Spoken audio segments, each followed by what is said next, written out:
નમસ્કાર, આપ જોઈ રહ્યા છો જે કેસની ગુજરાતી વાત તો ભાવનગર શહેર ભાજપ દ્વારા પશ્ચિમ બંગાળના મુખ્યમંત્રી મમતા બેનર્જીનું પુતળા દહન કરવામાં આવ્યું હતું। સમગ્ર વાત કરવામાં આવે તો પશ્ચિમ બંગાળમાં મુસ્લિમોને આપવામાં આવેલ પછાત વર્ગના આરક્ષણ તેમજ 2010થી આપવામાં આવેલા પ્રમાણપત્રોને રદ કરવાના કોલકાતા હાઈકોર્ટના ઐતિહાસિક નિર્ણયને અવગણના કરતા પશ્ચિમ બંગાળના મુખ્યમંત્રી મમતા બેનર્જીએ જણાવેલ કે અમે આ નિર્ણયને સ્વીકારશું નહીં અને તેનો અમલ કરીશું નહીં। તેના વિરોધમાં પશ્ચિમ બંગાળના મુખ્યમંત્રી મમતા બેનર્જીનું પુતળા દહન કરવામાં આવ્યું હતું। મમતા સરકારનો વિરોધ કરવામાં આવ્યો હતો। પશ્ચિમ બંગાળની 71 પછાત જાતિઓનો સમાવેશ કરવામાં આવ્યો છે, જેમાં 65 મુસ્લિમ પછાત જાતિઓ અને 7 અન્ય જાતિઓનો સમાવેશ થયો છે। જે કેસની ગુજરાતી સાથે હિરેન ભાયાણી, ભાવનગર।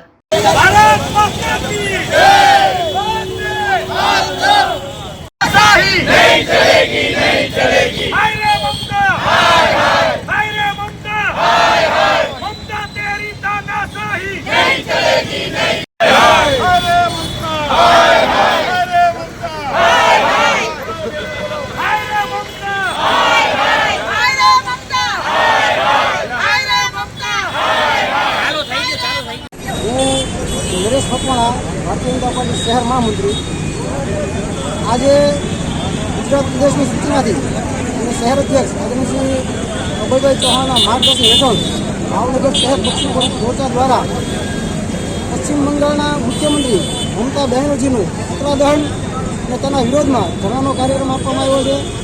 કારણ પશ્ચિમ બંગાળમાં 2011 સુધી 108 જ્ઞાતિનો પક્ષીપંચમાં ઓબીસીમાં સમાવેશ થયેલો હતો।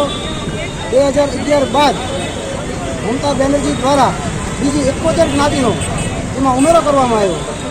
આ 71 જ્ઞાતિમાં 65 મુસ્લિમ જ્ઞાતિઓ અને 6 હિન્દુ જ્ઞાતિઓનો સમાવેશ કરવામાં આવ્યો છે। આ બંગાળની હાઈકોર્ટમાં કેસ ચાલી જતા માનનીય બંગાળની કોર્ટે આ ચુકાદાને અમાન્ય ગણ્યો છે।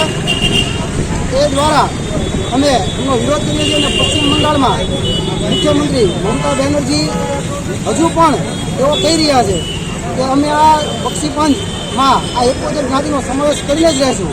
એના વિરોધમાં આજે પક્ષીપંચ મોરચા દ્વારા મમતા બેનર્જીનો પુતળા દહનનો કાર્યક્રમ આપવાનો છે અને ઘણાનો કાર્યક્રમ આપવાનો છે। નરેશભાઈ 44 નગરસેવક છે, એમાંથી માત્ર 5 જ નગરસેવક આજે છે આખા કાર્યક્રમની અંદર।